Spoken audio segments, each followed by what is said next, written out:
My first guest is the star of the new TV series, The Powers That Be, but come on. It should be Blake. We know him as Blake Carrington.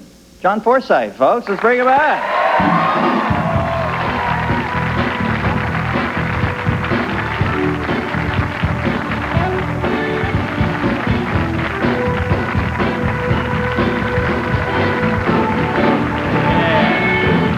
See, now you're going to win. You'll get the thing. You think you're the only one that can use a commercial? See, I would buy it off you. You look like you'd sell it more. That's real coffee. Joe DiMaggio for Mr. Coffee. Hey, now, congrats. You got a grandson, huh? Tell me about that. Yeah, St. Patty's Day. I had my first grandson. I've got 5 granddaughters. Mm-hmm. Make a nucleus of a pretty darn good basketball team. Yeah.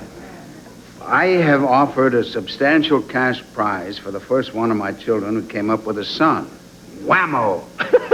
Right out of the box. It was It's going to cost me. Yeah. Did you name them Whammo? No. It could be. Ladies and gentlemen, Whammo Forsythe. I'm going to suggest it, though. What's his name? You know that for a proper price, he could be Dennis. I like Whammo. All right. You're not going to find a gift mug with Whammo on it, though. You know, you're not going to find that in Spencer's Gifts. Now, what is his name, though, the little boy? He got an odd name, John. Oh, okay. But since he was born on St. Patrick's Day, I'm going to call him Pat for the rest of his life. Mm-hmm. Does that interest you? Yeah. Well, I love kids. I see my... How about Pat Whammo? No, that's silly. Whammo Pat. Maybe I'll go along with it. You must be crazy, though. I know my child's grandparents. They just love them so much because it's like you have all the benefits of the kid, and you don't have to go home with them at night. You know, you don't have to stay up with them. So yes, it's a situation that I think is the most favorable for a man. Yeah. Is to have all these little 5 girls all running around, patting you and kissing you, and the other one throwing things at you. The boy throwing balls at you.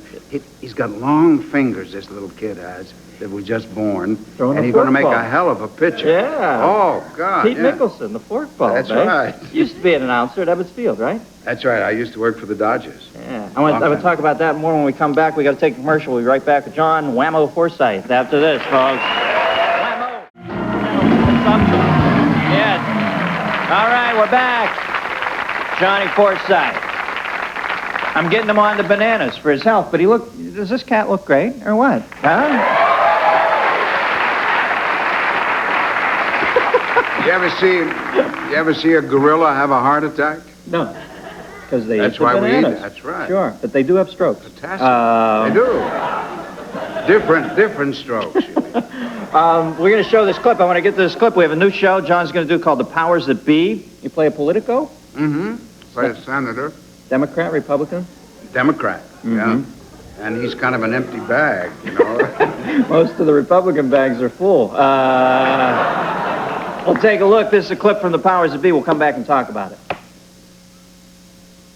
I think. But as much as I admire your accomplishments, fasten your seatbelts, Lord people. knows I do.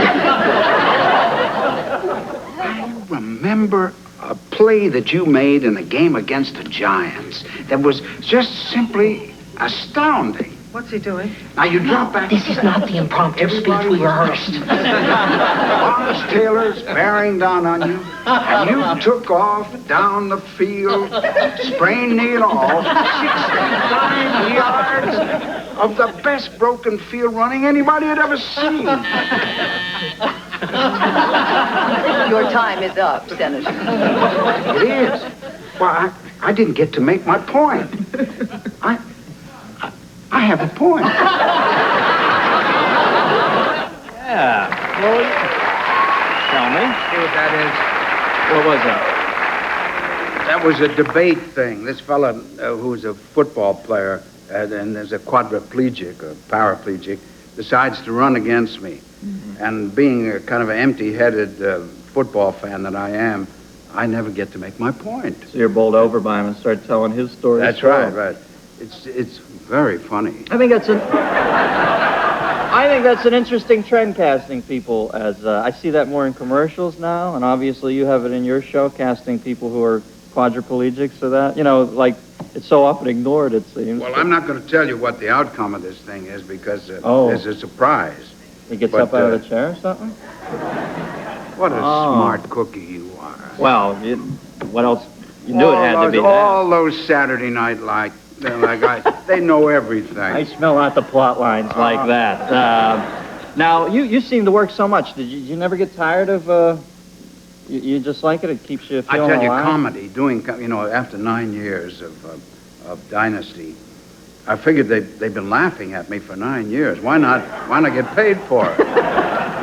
So what I did was I decided to do, when Norman Lear called me, Norman Lear being a giant in this business, Yeah. as you know, the guy that did All in the Family, did Soap, all those wonderful, wonderful shows. I said, well, Norman, I don't know. I'm tired. I've just come off 9 years with Joan Collins. And he said, well... That's like dog years, man. It's accelerated. It's like 56 years of real time.